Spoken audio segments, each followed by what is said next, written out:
everybody, welcome back to the Fumble Live. We are breaking down that LeBron flagrant foul from last night, and I can't wait to hear what the Fumble squad thinks of this, as well as all of you in the chat, so make sure you chime in. We're also talking about Deshaun Watson. There's been an update with him. Before we do that, subscribe to our channel, tap the bell for notifications, give this video a thumbs up, leave a comment below, and share it with your friends. Here's the Fumble Squad. I'm Devin Howard. You can find me on Instagram as @DevinHoward. Good morning, everybody. I'm Jackie Ray. You can follow me on all social media at JRayTheFanatic. Hey, what's up, guys? It's Britt. You guys can follow me on all social media at I am Britt Johnson. Okay, you guys, let's get into this first news update. We really got to talk about it. So it is not often that LeBron James gets called for a flagrant foul, but it happened on Wednesday night in the Lakers game against the 76ers. So during the middle of the third quarter, Joel Embiid attempted a field goal. He went up in the air and he was trying to dunk the ball on the Lakers, and then LeBron kind of came in and pushed him, and he threw, Joel ended up falling to the ground, landed kind of awkwardly on his back. He laid there for a little while. It looked painful, but we see guys fall in the NBA all the time. I'm curious, Jackie, I'm dying to show you guys or hear your response to all of this, but we do have the video, and I just want to play it for you guys right now so we can all see it. We can all get on the same page. Battling with Gasol, fights him off. Oh, and he goes down hard, lands on his back, and he's hurt. He's been having that back problem a couple of times this year. Okay, so we all saw it. We all saw it right there. Okay, so then people online were reacting to this moment, and a lot of people were pretty shocked that LeBron was not thrown out of the game. People were saying, how did Bron not get ejected? Somebody responded to this tweet saying Adam Silver would fire the refs and send them to prison if they ejected LeBron on a national TV game. We have another tweet coming up here that says if that was anyone in the league besides LeBron, they would get ejected. And then there's this one that says, if anybody just did to LeBron what he just did to Embiid, they would 100% be ejected. Now, I do want to add, I saw people who were saying that Joel was being dramatic with that fall.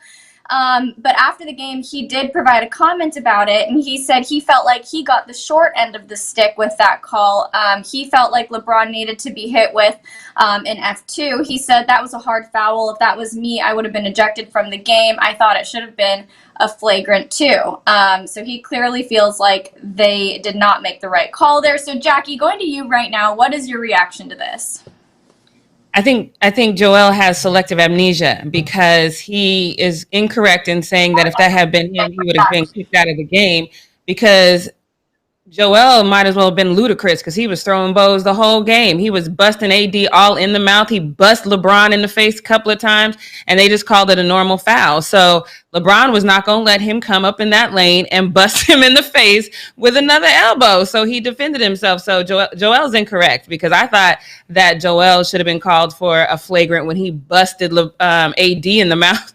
And AD had to go to the sideline to see if his tooth had fallen out. But they didn't call a flagrant on Joel for that. So it is what it is for me. I was fine with it, because when I saw it, I was like, that's right. You're not going to come up in this lane and keep bullying me, my guy. That's not what you're going to do.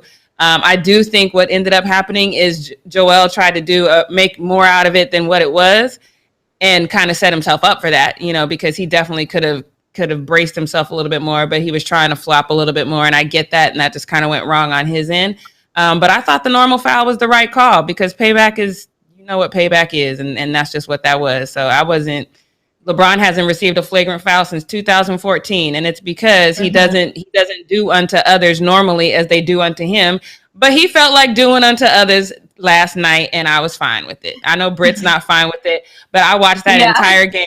I wanted to fly out or run out and just tell Joel, like, my guy, you got one more time before you catch these hands, because you throwing all these elbows. Enough is enough. So I was cool with it, but that's just how I would play. So I was fine with it. All right, Jackie, I knew you were going to say that. I honestly didn't even have to come to you to hear that to know that you would say that, but I'm glad that we heard it straight from you. Now, Britt, let's talk to you. You're sort of impartial here. You're not the bronze sexual that Jackie is. So Was this a dirty play? Was the flagrant one a right call? And how do you feel about the way Joel Embiid responded to this after the game? Now, I love how Jackie actually didn't say it wasn't that. She just said he deserved that because Absolutely. of what he did before. So to be clear, I think Jackie does know that it was. It's just because of everything else that happened prior to that moment, he's okay with it. Yeah, if you're not calling favorites on Joel, you can't call it on LeBron. So correct, you got to be consistent. Right. And I think I agree with that as well. Like, I think, that's basketball. I think you do a little bit of this and that happens back to you. But I do believe LeBron is the Tom Brady of the NBA in a sense that he does not get a lot of calls against him that he probably should be getting, like Jackie said, since 2014. I don't think he hasn't done anything since 2014. I just think they don't call it on LeBron because getting LeBron kicked out of the game is bad for ratings. You just can't kick LeBron James out of the game, and you can't even get the ratings of the fact that you think he's going to then go crazy and get into a fight because he wouldn't do that. So don't get kicked out of the game because you're going to lose either way.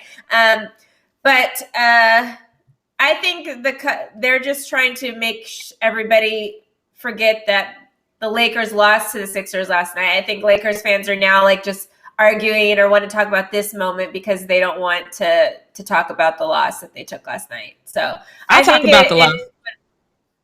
I'll talk about the loss because the loss was a whole nother subject. That's not the question that I was asked, but that loss was, I mean, you could say what you want to say because Lakers were down by 14. They didn't have a lead the majority of that game. They did go on an 11-0 run, but they couldn't finish it. And shout out to Tobias for getting that last bucket at the end. So I do think what everyone is saying is somewhat correct. People are saying that they think that this might be, a sign of things to come. And I think the Lakers made a good push at the end, but I also don't think that they should have had to make that push at the end. I think they should have stepped up a lot sooner and gone on an 11-0 run much earlier than the fourth quarter. And late in the fourth quarter at that, you shouldn't be 54 seconds in and now you're up by 1. That's not how that should have gone. So that's something we should definitely talk about. And I'm sure they'll go back and they'll talk about that. But I'd bet my last dollar Frank isn't talking to LeBron about that foul. I bet that did not come up in the locker room. All right, you guys. Well, for those of you who are tuning in, let us know what you thought about this moment in the chat. Did LeBron deserve to be ejected? Did the ref make the right call? Was Joel Embiid flopping? Let us know in the chat. We want to read all about it. Okay, let's all move on. At the same time? Yes. Yeah. Also, quickly, I want to shout out C Square. He gave us $5. He or she, I think it's a he, gave us $5. Thank you so much for that.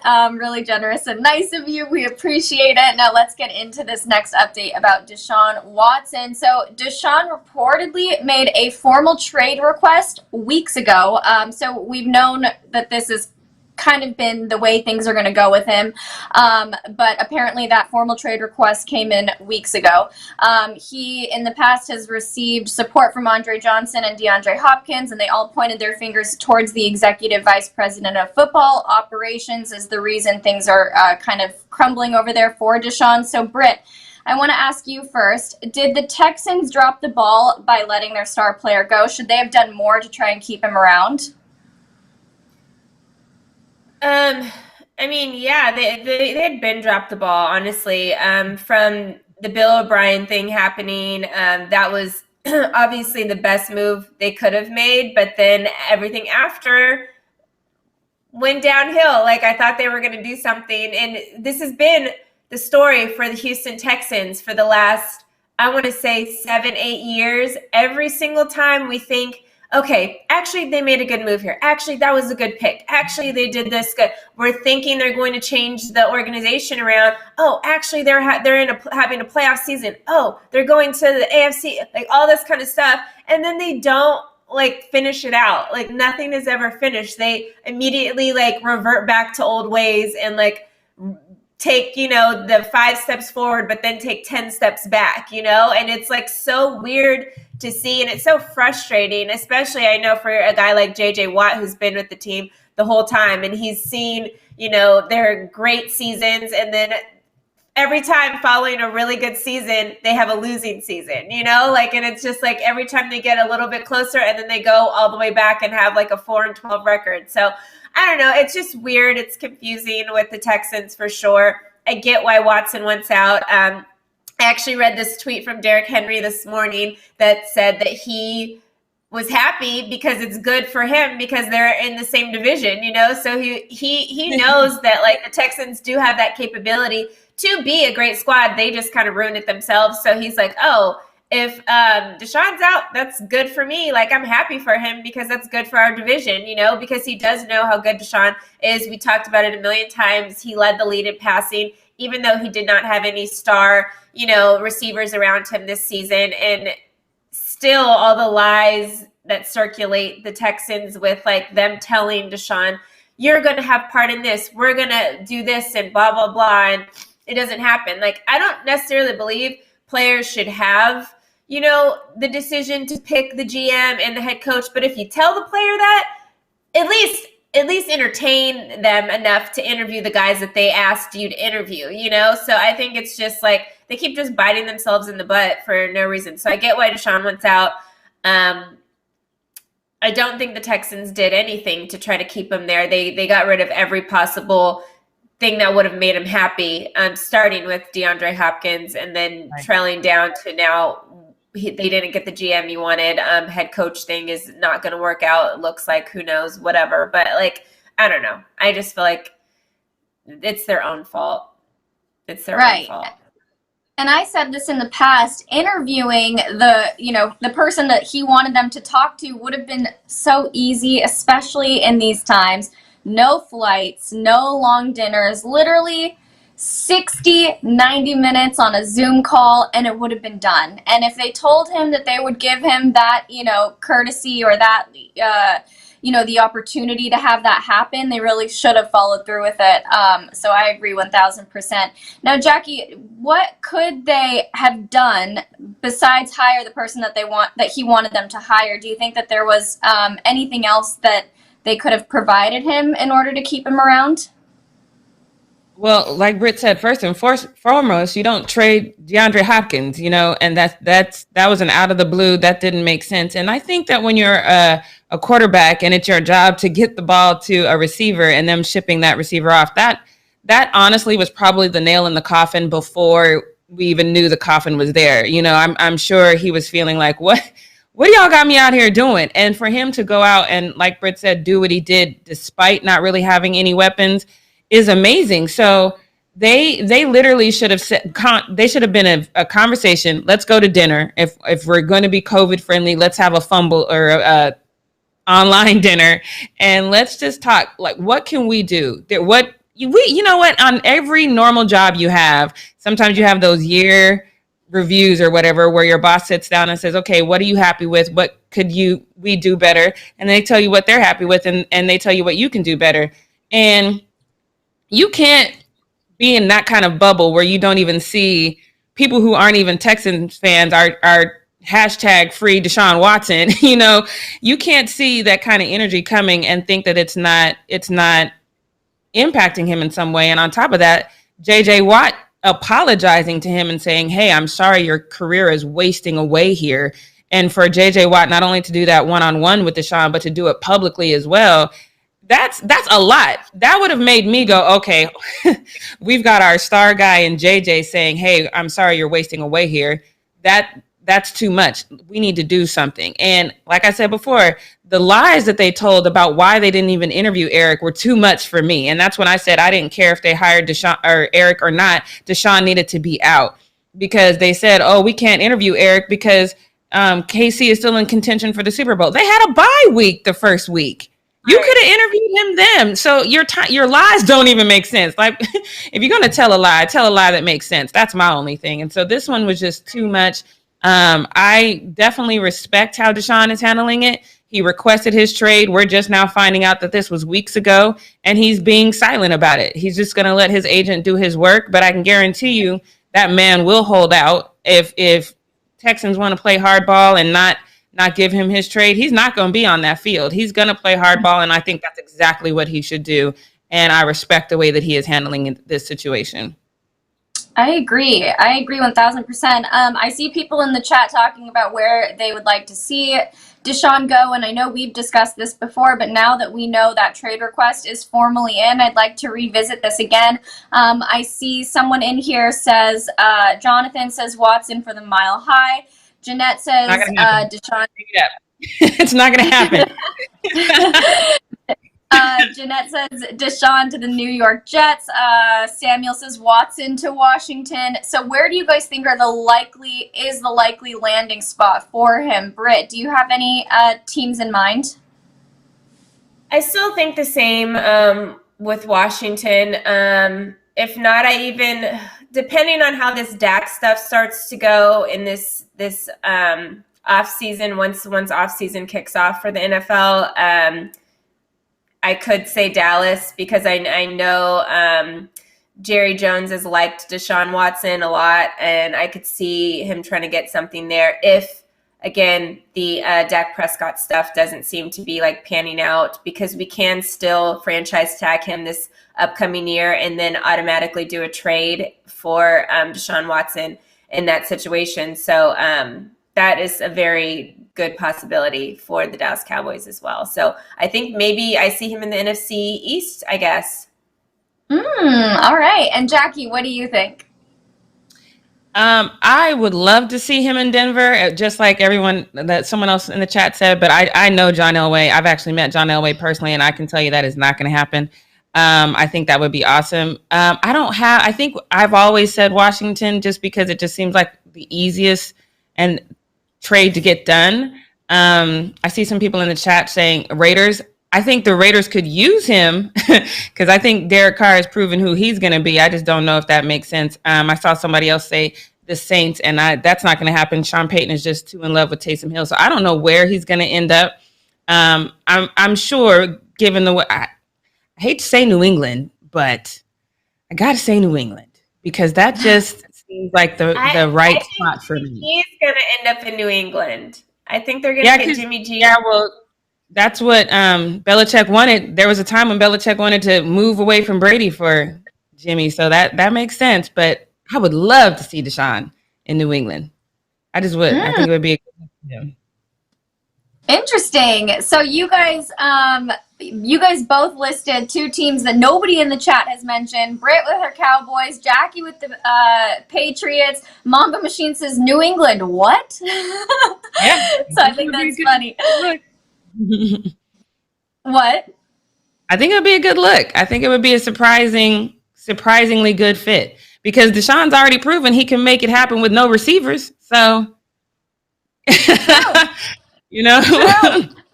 Okay, well let's make this a little game right now. Let's put a name down, a team name down that we think Deshaun is going to go to, and then when we figure out who it is, that person will win. So who is your vote, Jackie? Is it the Patriots? I'm going to stick to the Patriots.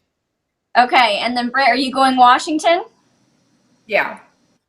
Okay, And Washington. And then in the chat, everybody solidify your choices here, and then we'll revisit this in a few weeks when we find out. Yours, Devin? You didn't tell me yours. It'll probably be a few months before we find anything out. Yeah. I mean, few months. I'm distracted. I almost spilled my coffee over my laptop for the second time in 2 weeks, so I just got a little distracted there. I feel like Washington is probably going to be where he ends up, so that'll be my choice as well. I guess I shouldn't say that because Britt chose that. Okay, so I'll say Jets. Okay, so we'll do that. We'll see what happens. I don't want him there.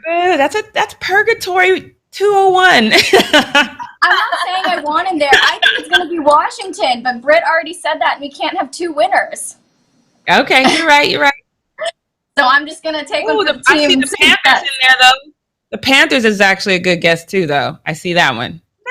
No, we're not going to be done with my boy yet. We're not being done with Teddy. Oh, that's true. All right, you guys. Well,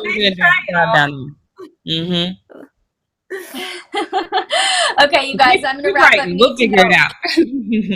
Yeah, we'll figure it out. Well, everybody locks in their answers. We'll remember it. Okay, now on that note, before I spill coffee once more or do anything else to just destroy my little set that I have here, Jackie, take us into the post-up. Yes, you have me looking down like, where's my tea? Let me move my tea out the way. Okay, so let's get into this post-up because this just seems like it's going to be an every other day thing because here we are once again. Bradley Beal is out here doing his thing. Last night he had 40 points at the end of the third quarter and the Wizards were trailing by 14. It is crazy. Now, Russell Westbrook did not play last night. Garrison Matthews had 15. Robin Lopez had 14. And then after that, it's just single digits, even two. There was 2 points up there. Meanwhile, Zion and BI out there scoring 32, and Eric Bledsoe had 18. So it's kind of hard to compete, especially when you don't have Russell out there. So when Wizards end up losing by 18, I actually think with Russell, maybe they get this win, but I don't know. But NBA Central just decided to remind us all of the incredible, fantastic scoring games that Bradley Beal has had that have an L next to him. I thought this was a lot. You didn't have to do that. And then to add insult to injury, they have the look on his face after he scored said points, and it's all sadness and that you had a bad day. Just it's a terrible look. And I get it. It's so sad because the man is out there. He's really working. This person said free Bradley Beal. And I'm going to say, stop saying that. Stop saying that because this man, you can't help people who don't want to be helped. And in the post game, Bradley Beal, he said that he wants to be there and that's where he wants to be. That's where he wants to win. He said he knows it's hard. It sucks that they're losing, but that's where he wants to be. He says, this is why I stayed. I want to win here. It's tough losing. So look, if you're going to be out there and scoring 100 points and losing and that's where you want to be, stop doing hashtag free Bradley Beal. Bradley is exactly where he wants to be. I no longer feel bad for him. I know I'm the last one on this panel to not feel bad for him, but this is ridiculous. This is ridiculous. I have no sympathy for him anymore. Britt, how do you feel about his comment at the end of this game? I never had sympathy for Bradley Beal. I don't. You're a grown man. You made a decision. Count them up 2 times now to extend your contract with that team, knowing what the team is. You know everything that's happening there. Like, I don't care. I don't feel bad for you at all. I mean, even his girl posted after the game and she just said, like, sick of it. Like, yeah, that's what y'all decided to do. Like, what are you sick of? Like, me as a Cowboys fan and as a Clippers fan, I'm kind of sick of losing sometimes, but these are the teams I chose to like. I can leave these teams at any moment. You chose to be there. People don't feel bad for me because I'm a Cowboys fan, and I don't feel bad for Bradley Beal because that is the team he plays for. That is the team he chose to play for. He is not being held against his will by any means necessary. He chose to be in his little jail cell, whatever. He wants to be there. The door is open. He could have left a million times, and he was like, no, I'm going to stay. I like it. I think it's safe here. This is what I know. These are the people I know, and I'm staying in jail. That is his problem. I think that's a mindset that a lot of guys have. They want to be the reason that a not so good franchise wins. But I think Bradley Beal has proven it's a team sport. You can't do this by your damn self. You need to reevaluate your whole thought process, my guy. But until then, suffer in silence. Stop making these little sad faces on the sidelines and just smile all the time because this is what you chose. I don't want to see no more sad faces. I'm tired of the sad faces. But that's, he just got me irritated with that closing comment. Yeah, go cry in the car with your girl who's sick of it as well. She ain't sick of them checks, though. I can tell you that right now. So just be happy. So let's move on to this next one because we love Giannis around here, and I absolutely love him. This one almost really doesn't need an introduction. If you guys are going through something and you need a pep talk, if the pandemic is getting to you or whatever, Giannis has got your back. I love this moment in time, and he's all alone on the sideline. Take a look. I'm getting old and weird. It's crazy. This is my first time in Tampa. I've never been here before. Unfortunately, we cannot leave the hotel. I don't have the chance to experience Tampa. What else? Yeah, I'm getting old and weird. I'm alone and look at me. There's nobody around me. Nobody likes me, man. It is what it is. Sometimes in life, people are not going to be around you to motivate you. They're not going to be around you to push you, to celebrate you, to applaud you. You got to do it on your own. That's what I'm doing right now.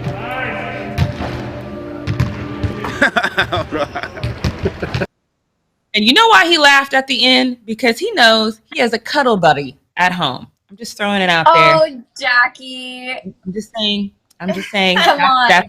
Go I'm ahead just saying. and live your sin life. I forgot that you were soft, Jackie, now, but thanks Huh? for reminding me.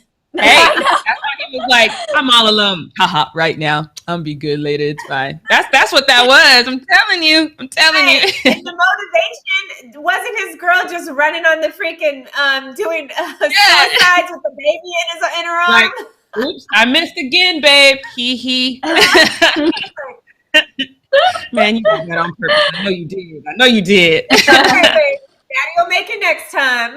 Right. See? It's all in the family. I love it. Now let's get to this next one. We're going from somebody I love to somebody I absolutely positively cannot stand, because he can dish it, but he cannot take it. So Shaq is feeling some type of way because we are giving him back just as much as he gave to Spider. Spider didn't deserve none of that. And now he is out here and he's trying to clown or basically say he was like, I know what greatness is. Ain't nobody done what I've done besides LeBron and Steph Curry. I have G14, which is made up, by the way. That G4 thing is completely made up, but I have a G14 classification. Say what I say. You better Google me. Shaq, first of all, I was going to go in on you, but this user kind of nailed it for me. So I'm just going to let Twitter handle you the best way that they can. Shaq has height that made him successful. He wasn't super talented like Spider Mitchell, Curry, and others. He couldn't shoot free throws, for goodness sake. After all those years in the league, he should understand this. His craft was strictly height and dunks. I think that's accurate. Britt, yay or nay? I think what's accurate is your Shaq impersonation. That is what is accurate. All you got to do is feel like you got marbles in your mouth, and then bam, you got your Shaq impersonation. Actually, you enunciate it a little too well, so you could understand me. But yeah, I could understand you, and that's not Shaq-ish, but it's definitely in the direction of Shaq, and everybody loved it. You're getting applause in the comment section for sure. I'll do better next time. You won't be able to understand what I'm saying. You'll definitely need the closed captioning, and then that will be the perfect Shaq. You're right. I'll do better. I need to do better. Britt's calling me out. I can do better. I will do better. That's all I have to say about that one. But let's get into this next one, because it seems like motivation is just going around right now, because Bam got a little frustrated. I kind of thought that the Nuggets were going to be much better than they are. They did beat Miami last night. I thought that it would go Lakers, Denver, and then Clippers. No shade to the Clippers, but I just thought that the Nuggets were going to just stay on this high road. They haven't done as well as I thought, but they did beat Miami 109-82 last night. So Miami is now 6-11, and I think that record has got Bam kind of frustrated. But can we shout out Udonis, who gave him the vet pep talk? Now, Udonis did not play last night, so he probably saw some things that Bam was doing, and when Bam kind of, he had a moment. He had a Bradley Beal moment. Can we call him that from now on? He had a Bradley Beal moment. He was upset. Udonis went over there and gave him a pep talk. I love that. I think that's the value. That's even if they're not on the floor, that's the value of having a vet on your team, especially when you got some young guys on the squad. So I love seeing that. It just warms my heart. But this next one also makes me smile, because it's rare that I love something KD does, but the way KD drops Josh Collins not only makes me smile, but it's the announcers, because if you need a hype squad, the way these announcers are hyping up KD in this moment, I love this. So take a look. Tosses it away. Durant walks the tightrope. KD back in. Durant drive. Oh, busting ankles. Kevin Durant. John Collins sits down on the play. stopping on a dime. That was too pretty. Ooh. Oh, there's a little extension, but I'll say this much. I mean, watch when he Give an stops. elbow, though. There was a little bit of an elbow. All right, there's a chicken wing. Okay, all right. From that angle. That's embarrassing, though. I feel like his momentum, maybe John Collins wouldn't have fallen, but his momentum of trying to keep. Love that. I really do. I love the little hype. I love that KD took a moment to smile at it as well. Was that a moment for you, Devin, or should he have not maybe given that chicken wing at the end, or is it all good and it's good to just kind of laugh in the face of Josh Collins? Is that cool or no? I like the laugh. I don't know why I asked you that.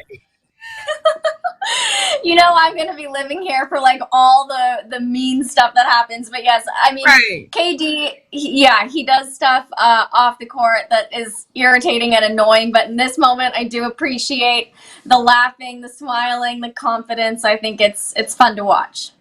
Yeah. This next one is kind of, I shouted out the announcers on this one. I'm going to have to shout out the announcers on this next one too. But I do have questions because we saw the COVID police that prevented the jersey swaps, but now security is standing right beside KD and Kyrie next to 2 Chainz. The security might be like me. I low-key love 2 Chainz, so maybe he was just like, okay, whatever.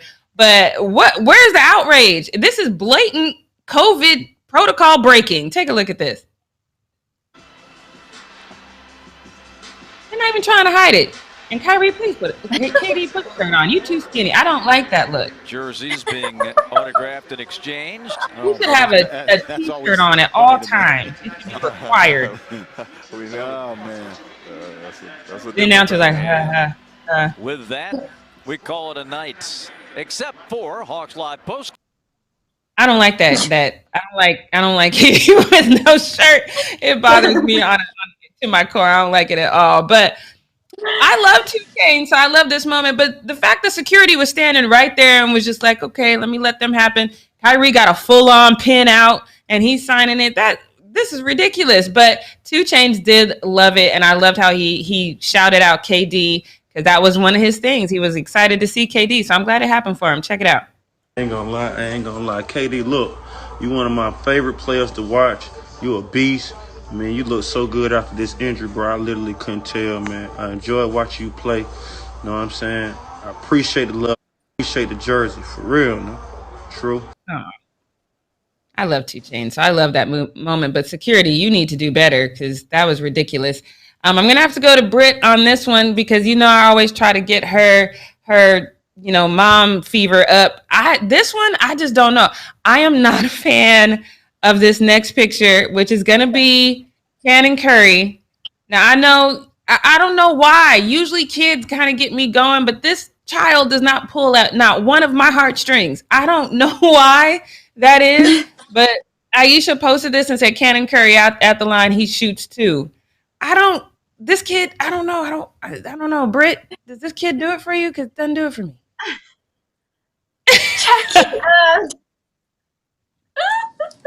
I don't know what it is. This is not that kid for me. I just think that wasn't a good picture. And let's see him actually shoot. Let's do a video. It wasn't a video. It was just a picture. It's just a picture. She did the video the last time, and it wasn't right then either. Y'all can't have it both ways. I can't be a simp and heartless, Mamba. I see you. You're gonna have to pick a side now. Jackie's just wants to cuddle with a guy, but the kids, y'all gotta go. No. So Gabby's baby broke my heart when she didn't want to cuddle. She's too cute. This kid, if he doesn't want to cuddle, I'm fine with that. That's fine. Yeah. You want little kids that just don't want anything to do with you, basically, because that is her. She doesn't want anything to do with anybody. I don't know. I didn't get all the feels, but I'm not I'm a savage now. Did you guys learn I'm a savage now? So I wouldn't. Okay. Well, if you're going to post pictures of your kid, make sure they're pictures that move me to be like, don't post pictures that make me go, why are you posting this? So that's my advice for Aisha. I am going to move forward to someone who does pull at my heartstrings because I absolutely positively love Tony Hawk, y'all. He is my guy. I love him.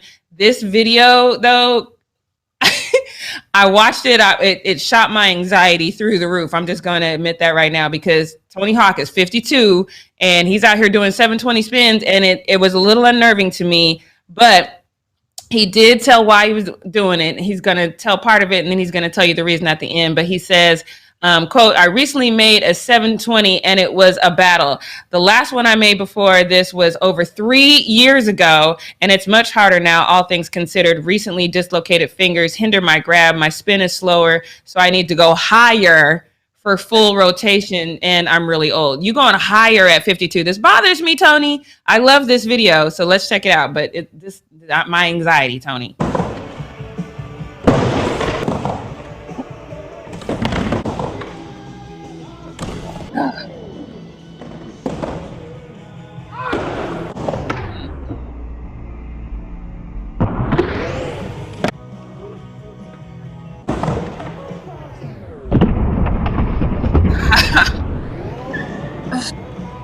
I can't be safe to fall like that at 52.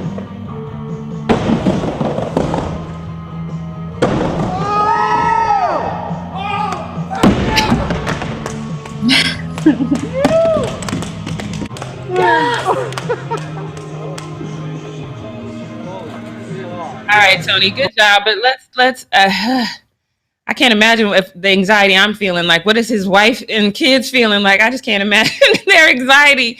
But this was all for a good cause. So he also took to Twitter to say that, you can go and you can donate. He says, "I can't say for certain that this is the last one I'll ever do, but I can't imagine doing many more. So I'm offering this board to raise money for public skate parks. Donate any amount to the 9 Club support super chat." And that was yesterday, so you might have missed it. I don't know if you can still do it, but I love that he's donating to skate parks. A lot of skate parks, especially in my old neighborhood in Denver, they kind of closed down, which makes sense in Denver because it's cold a lot out there. But it's just unfortunate to see kids not be able to do what they love. So shouts out to Tony Hawk for doing this. I love that. I just be careful. That's all I got to say. So now let's get on. I can't believe I'm actually going to say this, but this is the time in my life where I have to admit I agree with Jake Paul on one thing. This is the only thing that I am going to agree with him on. I have been wanting him to fight an MMA fighter for a long time. I've talked about that on here, but I want him to fight in the octagon. I don't want them to do it in the boxing ring, because MMA fighters are trained in a lot of different disciplines, including boxing. So I think they would have an easier time in the octagon. So keep in mind now, he is fighting Ben Askren in April. He is 19-2, but that's MMA, you guys. He is probably one of the, I don't want to say the worst, but he is not a good boxer. He is an Olympic wrestler. He's really good at takedown. He's really good at submissions. He is not good at boxing, so I'm very concerned about this fight, and I have to admit that because of that, I think Jake Paul is 100% right in his take on this next video, so check it out. These MMA guys, just because they throw punches doesn't mean they can box. This is why I'm so confident in my ability to destroy these guys, is because they have no head movement. They're slow. They, aren't going to the gym every day and boxing. They're throwing elbows, kicks, wrestling, jiu-jitsu, the list goes on. Boxing is an art. MMA is a brawl. I don't know about the brawl, because I still think MMA is an art. You have to be disciplined in several different fighting styles to be successful in MMA. But I will say that he's absolutely right. Boxing is an art. That is exactly why Floyd Money wanted Conor McGregor to meet him in the boxing ring, because Floyd Money is the best boxer of our time. He is going to make you fight his fight, and he is going to beat you in his fight, and because he's trained to do so. So I think Jake Paul is actually spot on with this one, and I think Ben should be a little concerned or get his boxing game up, but I don't know if you can get your boxing game up to the point where Jake literally is good at boxing. I hate to say it, but he's actually good at it, and I don't know if you're going to get your boxing game up to that point by April. So I don't know. I do not like Jake Paul, but in this moment in time, he's actually right. And I think he has the upper hand in this fight. So that's all I got to say about that. But we're going to move on to what we not going to do. And speaking of Floyd Money, you guys, like I just said, he is one of the best boxers of our time. I actually love to see him in the boxing ring. I'm one of those people who like to make fun of him, but if I have money, I'm only putting it on Floyd Money. I'm not doing it anywhere else because I love to see this man do what he does. But he brought up a good point. There's differences in the way we see different people. We talk about that on the show a lot. And he was talking, there was a post that was created that basically says, you know, why is it that Conor McGregor can go around here and be just crazy, over the top, talk too much, say the most ridiculous things, and we all love him for it. But when Floyd Money does it, then we call him names, we say things about him that just are unacceptable, and we just don't accept it that way. And we all know why it is. I mean, we talked about that all on the show all the time. There's a different America. Black folks in this country live in a different America. We're seen differently. It's the same reason why a black kid walking down the street in a hoodie is seen as a threat. A white kid is not. It's just, unfortunately, the world that we live in. I personally am not trying to change the world that we live in anymore. I'm just trying to make sure that we look at each other better. And I never give, Floyd Money really credit on what he puts on pen to pad, because sometimes his sentences just don't make sense. But this is not one of those times. I definitely want to give him credit for how he addressed this. So he did retweet or repost that on his Instagram. And he did a long post, and I'm actually going to read all of it because I thought it was very well written. He says, "I seen this post, and my take on it is the world knows con artist McGloser, I like that, can steal everything from me and be loved, but I'm hated. That just lets you all know that racism still exists. Just know that bum will never be me or on my level. I'm just built different. My mindset is on another planet. My skills are second to none. I'm a natural born winner. And yes, I talk a lot of trash, but every time I back it up, this is why they hate. It's sad that you can be a poor black kid from the ghetto that has dealt with racism your whole life and work extremely hard to put yourself and your family in a better position. And most of the hate comes from your own people. Conor cannot even win in his own sport, but talking about coming back to boxing to fight Pacquiao. Nobody wants to see that. It's like my leftovers eating leftovers." It's shady how he says that, but I agree. Like, if you couldn't beat Floyd Money, why do I want to watch you fight somebody that couldn't beat Floyd Money? That doesn't make sense. And there's nobody that actually beat Floyd Money. So there's no one I want to actually see you fight. But I agree 100% with Floyd Money on this one, because this last fight, we did nothing but praise Conor McGregor for his professionalism, for his sportsmanship, on the way he handled that fight at the end. We praised him so much. We did not mention one time how he punched an old man in the face, how he has 2 sexual assault charges, how he literally tried to do a mafia type hit on Khabib. We didn't talk about any of that. But anytime Floyd Money does something, we always bring up what about the fact that the time that he hit a woman, even though he still to this day says he's innocent of that and says that if he would have hit her, we would have known because he's Floyd Money. But we still bring it up. Conor has so many indiscretions that we don't even talk about, but we just praise him for being this new professional. And even when he wasn't being professional and he was talking trash, we loved him. We got kids on Instagram doing the Conor McGregor walk just because we love Conor McGregor, even though he's done really vile and detestable things. It's just a different mindset. And so I don't want to really dwell on that. I don't want to change the world in that aspect, because I think it would have changed by now if it could. But I do want to say this. The part of Floyd's text that really got to me was that he feels that a lot of the hate comes from his own. And I think we as Black people, we need to stop doing that, because I've trash talked Floyd a lot, but I felt okay with it because he trash talked so much. But I think we really need to understand that, especially when you're in the limelight, there's so much hate that goes towards some of these celebrities. LeBron gets more hate than anybody on the planet, and I don't understand it sometimes. I think we need to understand that hate it shouldn't come from us.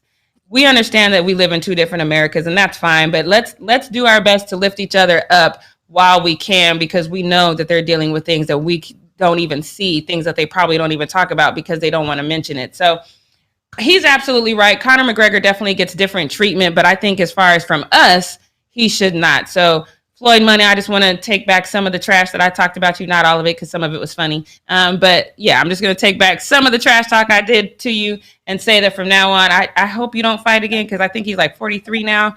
I don't want to see you get hurt. So stop fighting, but please continue to train young people. I would love to see somebody come out of your gym and do the damn thing. So shout out to Floyd Money for posting this. I love this. But that's all I got for What We Not Gonna Do. So now it's time to get Devin up here. You got your water bottle ready? Yes, you do. Okay, it's time. I'm going to get you a real mic. What's the next holiday? I'm going to get you a real mic. This is ridiculous. But it's time. That's not a gift-giving holiday. I'll figure out the next one. All right, it's time. Okay, there you go. There you go. There you go. I'm going to get you one, even if it's a fake one. But it's time for Britt's take. Britt's takes. Okay, I cannot start Britt's take with a clear head without mentioning the simpish stuff that we just saw from Jackie. Jackie's over here apologizing, saying, I love you, Floyd, all of this stuff. I didn't say I love you, Floyd. I love his boxing. That is, Jackie. And you love his money. You've talked about it all the time. Somebody took over Jackie's body. I'm just going to say this now. We need to call somebody, the FBI. I don't know, but something has happened with Jackie Ray. We are. Hey, at least I'm not checking for the little kid. No, I didn't. I don't make New Year's resolutions. You know this, because I'm not going to stick to them. Okay. Well, whatever you're doing, it's working. I love this nice new Jackie. It's so cute. Okay. What isn't cute though is being a deadbeat baby daddy. And apparently that is what Malik Beasley is being. So we are talking yesterday. I talked about holding Chad Wheeler accountable, and literally the second the show was over, I see all these athletes posting, and everybody's like, "Oh, we're about to beat him up," and all this kind of stuff. And news outlets finally started talking about it. So hopefully I have that same energy that I bring into the world today and get rid of all these crappy baby daddies and make them good baby daddies. Because you guys know Malik Beasley. He's the one that left his girl Montana and is now with Larsa Pippen, and they're living their best life. The age stuff, don't care about. Do you? You're grown. I don't give a crap about that. Not here to debate that at all. Don't care. Talk to whoever you want to as long as they're over 18. Do you? Have fun. Whatever. But do you and still take care of you and yours and your children. And this apparently, according to Montana's attorney, he has not been doing that. So she basically had her attorney go out and release a statement and saying, Mr. Beasley has only contributed $800 toward the care of their son, despite making $15 million per year in the NBA. Montana was a successful model before she met Mr. Beasley, but gave it up to focus on starting a family with him. She and her son are now forced to stay with relatives until she can restart her career. Now, I understand the idea when you do get with a professional athlete, whatever your career is, yes, you can still have a career, but it does have to be around their schedule, because a lot of those athletes can get traded at any time. You have to pack your bags and move and go where they go, and they live in another place off season than they do during the season. So whatever women talk to these athletes, a lot of times do either have to do a career they can do remotely, or they have to put their stuff behind, because you can't restart and your job can't just travel wherever this man travels. So I get that. Whatever. He makes $15 million. She doesn't need to work. What's the point of working and paying a nanny to raise your kids when you can afford to raise them yourself? I get that. That is all fine. I'm not here to say anything about people that don't. Do you? Again, whatever works. But this man has only contributed $800 toward the care of their son since they split up. That's kind of crazy. We do remember he kicked her out of the house, and so she has been staying with friends and family during that time.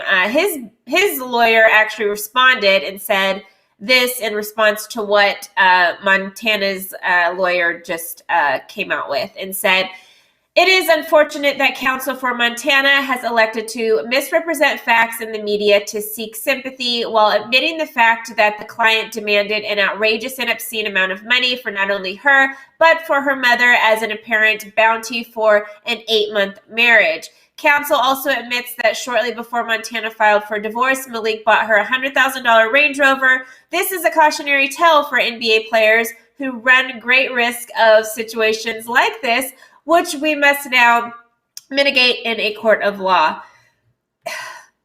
You don't need $15 million by yourself. You have whatever the marriage thing.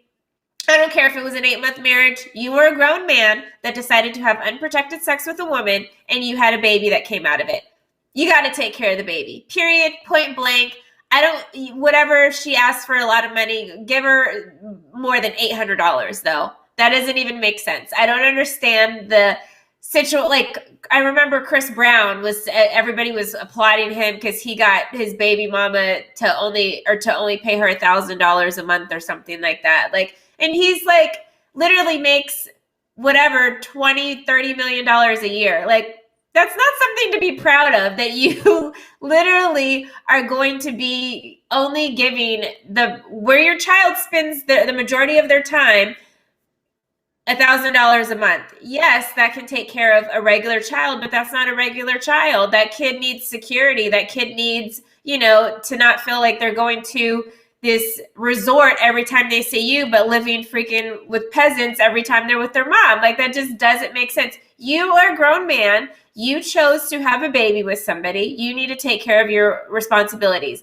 I don't care if it sounds like a lot of money to other people, but to you, that's not a lot of money. You literally spend more than that, guaranteed, going to a strip club, going to the regular club, even sometimes going out to eat with your friends. So if you cannot spend that on your child, you're disgusting. Like, the strippers should not get more than your child gets, period, point blank. I don't care what anybody has to say about it. And really, I don't feel bad for the baby daddies in this situation, because y'all know what having unprotected sex means. You can have a baby from it. So we're grown here. Let's have grown people conversations. You want to talk to somebody that is very grown and Larsa Pippen, well, start acting grown yourself and take care of your responsibilities. Ladies, we got some time. I'm going to open this up. What are your guys' thoughts on Malik Beasley only giving his baby mama, since they've been separated, which we've been talking about this the last 2-3 months or so, only a total of $800, and has left him or her and his child with no place to live? I think it's shameful. I think it really is shameful, and I think the lawyer says that this is a cautionary tale for all NBA players. Like, what's the cautionary tale? If you don't wrap it up, you're gonna have to.